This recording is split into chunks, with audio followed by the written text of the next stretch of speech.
My mother and I were in a pretty horrific car accident, and we went head-on with the minivan, and I became this very silent, shy, and fearful kid. It wasn't until I started to play some sports, it was really athletics that gave me that confidence. I want to be the best man I can be for her, and my daughter is a gift, a blessing from God. I want to be the best possible man, father, husband, and business owner I can be. Want to be not just the best baseball player now, but the best baseball player in high school and college and professional sports. And that led me into training. Having a back injury brought me into bodybuilding and opened up this whole new world to me. Going through elbow surgery in baseball was the first time that I actually got interested in training, because I decided if my elbow was going to be the weak point, I was going to make the rest of my body as strong as possible. And doing CrossFit, chasing elite athletic performance, allowed me the opportunity to understand what it takes, but also understand where the holes in that program were and how to address problems with athletes that are doing that and hitting the same issues that we've had. My biggest struggle, at least in adulthood, has been understanding the difference between my adult self and my child self. Meaning, as an adult, obviously we're inundated with problems and responsibilities, and there's a very pragmatic and mature way to deal with those things. But oftentimes when emotions come into play or you get triggered into something, you become the child version of yourself.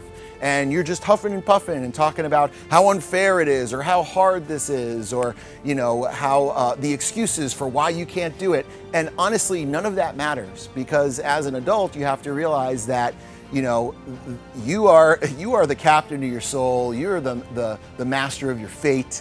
And at the end of the day, it's just about getting shit done. That's it. And if you can remove the emotion or understand that voice in your head where you hear that child voice starting to whine or starting to complain or losing his temper, it's being able to shut that down and say, hey man, the parents are here and we got this. I hope that makes sense, because I think a lot of adults don't actually realize that. They don't realize who's talking in their head, whether it's their adult self or their child self. Because the man that I want to be is composed and motivational and positive and is able to elevate people. And the child version of myself is, kicking the walls and throwing a temper tantrum and talking about why it's too hard.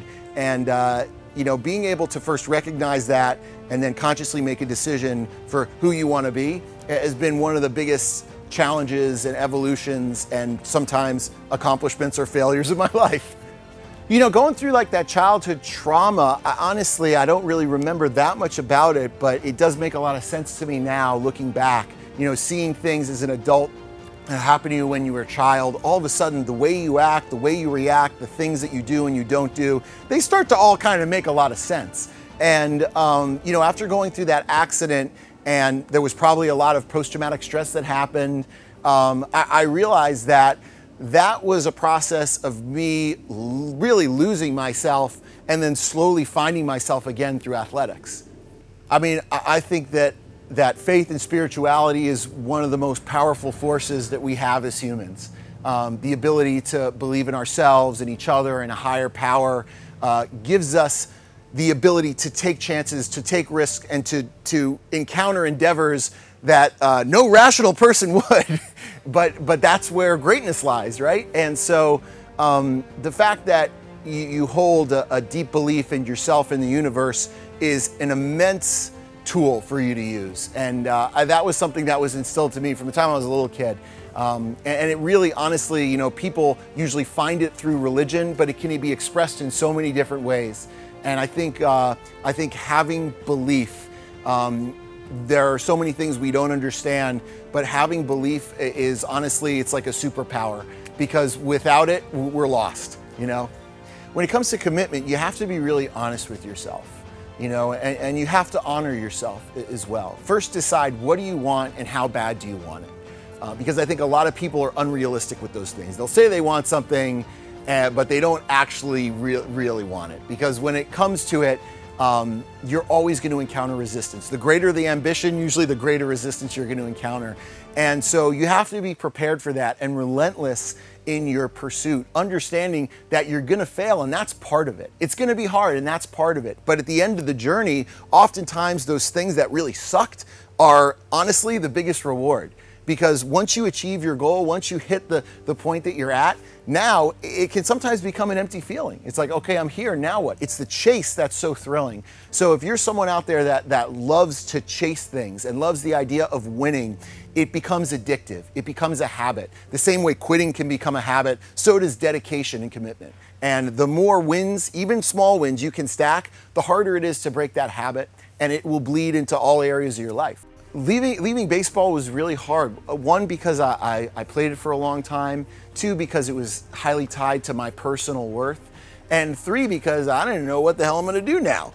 You play sports at a high level and you feel like you have this special gift, and all of a sudden you're an average Joe. So how do you bring something special into the world not knowing what that thing is? It's really terrifying.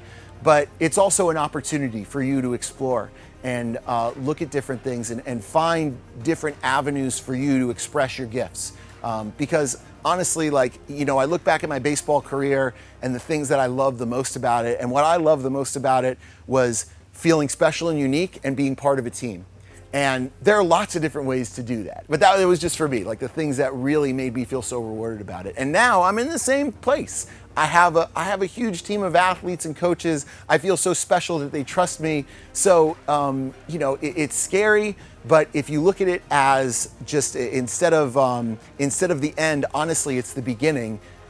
You set yourself up for an exciting new adventure. Where did Thunderbro come from? Well, Thunderbro is all about helping men and women find their thunder. Really what we're trying to do is show people ways to win again in and out of the gym. So our company is about blending performance and aesthetics and taking advanced bodybuilding concepts and functional fitness to be able to help people be the physical specimen they've always dreamed of becoming. A lot of our athletes are just like me. They've had a competitive sports career, but as life has gone on, things have gotten harder and they're no longer getting results. So our mission is to provide the widest depth and breadth of impact to show them that they can continue to change and evolve and achieve those things that they've always dreamed of just by training smarter and harder. I think everyone is a bro. It's not specific to guys. It's not specific to an age. I think being a bro is just that idea of camaraderie and of genuinely enjoying not just training, but training with the community that all likes to work hard and have fun and bring thunder. It's almost a regression in some ways. Life gets serious, it gets heavy, and those things aren't going to change. But that doesn't mean you can't be the best big version of yourself and have a shit ton of fun doing it.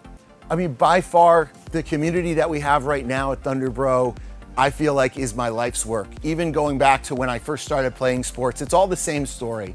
And to be able to look at our community and see that we now have thousands and thousands of athletes that we've been able to impact in a really meaningful and real way, where they're telling us, hey, I felt like I was done, I felt like I was defeated, and now for the first time, I've never looked so good in my life. I've never had so much confidence. I've never been so gratified with my experience in the gym. I've never been able to train this hard for this long without injury.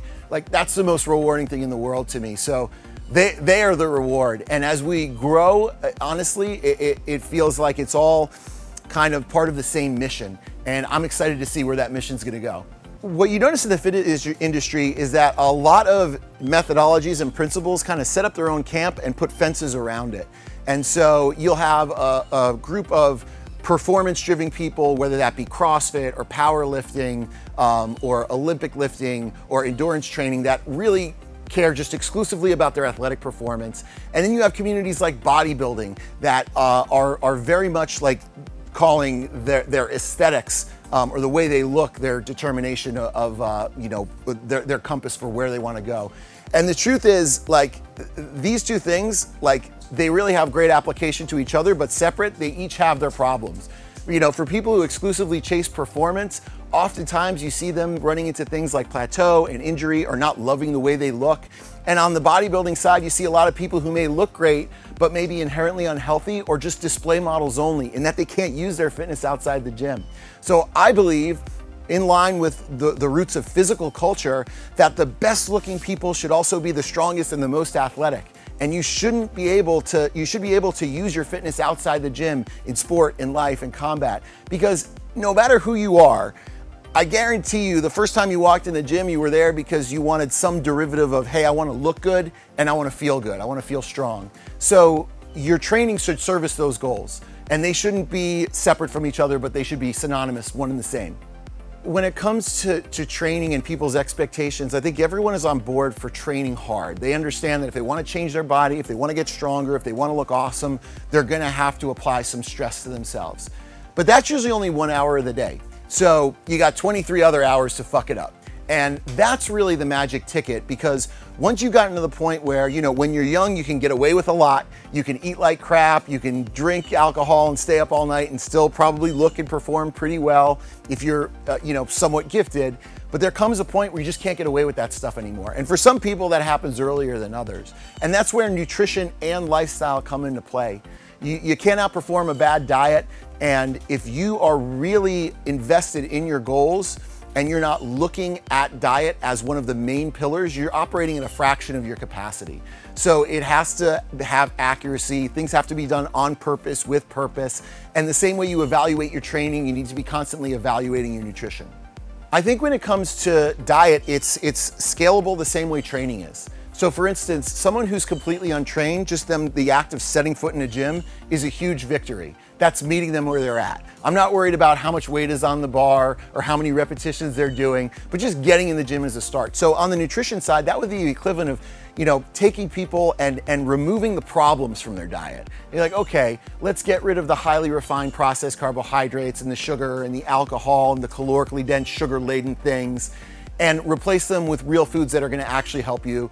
Eat as much as you want, but the precision and accuracy, we're not there yet. As they start to progress and see results, then we can start adding layers. Okay, now we're gonna start to create meals where there's, you know, some equivalent amount of protein and carbs and fat. It doesn't have to be a specific number, but maybe it's looking at portion sizes. And then finally, we can go into numerical prescriptions for calories and macronutrients. And then finally, we can even look at things like food allergies and sensitivities and things that actually help you perform. Because it's not just about eating the things you like, it's about eating the things that like you. But that's a process, the same way a 500-pound back squat doesn't just happen. It's a process of learning how to move, adding capacity, and continuing to push yourself. And the diet's the same. Well, I like to operate at a level where I have a baseline where I know I'm eating within a framework, that I'm hitting my numbers, but it's not as rigid. I have some flexibility, which allows me the opportunity to throttle up if I really want to get precise and chase a goal really hard, or throttle down if I go on vacation or want to enjoy Thanksgiving meal or go to my daughter's birthday party. So I like to operate in a way that, yeah, I am tracking, weighing, and measuring my food, but there's also a level of flexibility in there that allows me to sustain that baseline. And over time, I've noticed that that baseline has gotten higher and higher as I've just adapted to the process and the rhythm and the dedication and habit of doing it. I feel really blessed to have visibility in the training community. And this is a product of me, you know, teaching seminars for 10 years and getting to hands-on, one-on-one teach over 20,000 trainers, and then putting out educational material online. But it's really important to me to honor the trust that people give me, because it takes a lifetime to build that trust and a moment to ruin it. So I try to do things as authentically and real and honestly as I possibly can, not really taking on too many opinions, but just trying to present athletes with the best possible data information that I would want for myself. The imprint that we have on our athletes is gonna very much define our contribution to the world. You know, there's a lot of things we're not good at, but we're blessed in that we've been able to identify our passions and our talents. And so we're gonna spend a lot of time and effort bleeding and working to make sure we squeeze every drop and ounce of that and try to give it to our athletes so that they can live better, happier, more fulfilling lives. I've had lots of injuries. I think if you're an ambitious person who chases things hard, no matter what it is, if you're chasing performance at the highest level of any discipline, you're going to experience injuries, just like a race car driver going into the wall every once in a while. And hopefully they're not catastrophic, and hopefully you can kind of work around them. But just in the course of baseball and strength sport and CrossFit, I had a lot of bumps and bruises. I had an elbow reconstruction in baseball, 2 hernia surgeries, shoulder issues, back surgery. It's a lot. And I think that although at the times that those things happen, they're heartbreaking, they feel like setbacks, what I found is that every injury has really turned into more of an opportunity for us. An opportunity for learning how to maybe train or live smarter, an opportunity to make adjustments so that things like that don't happen down the line, or just to build our own education to help our athletes when they experience injuries. And so, in going through all that stuff, yeah, it sucked, but thank God it happened, because it led me to where I am, and at every turn, we were able to turn it into a win. You never know what's coming next, but probably a lot more of the same, probably a lot more fathering, husbanding, running our business, training.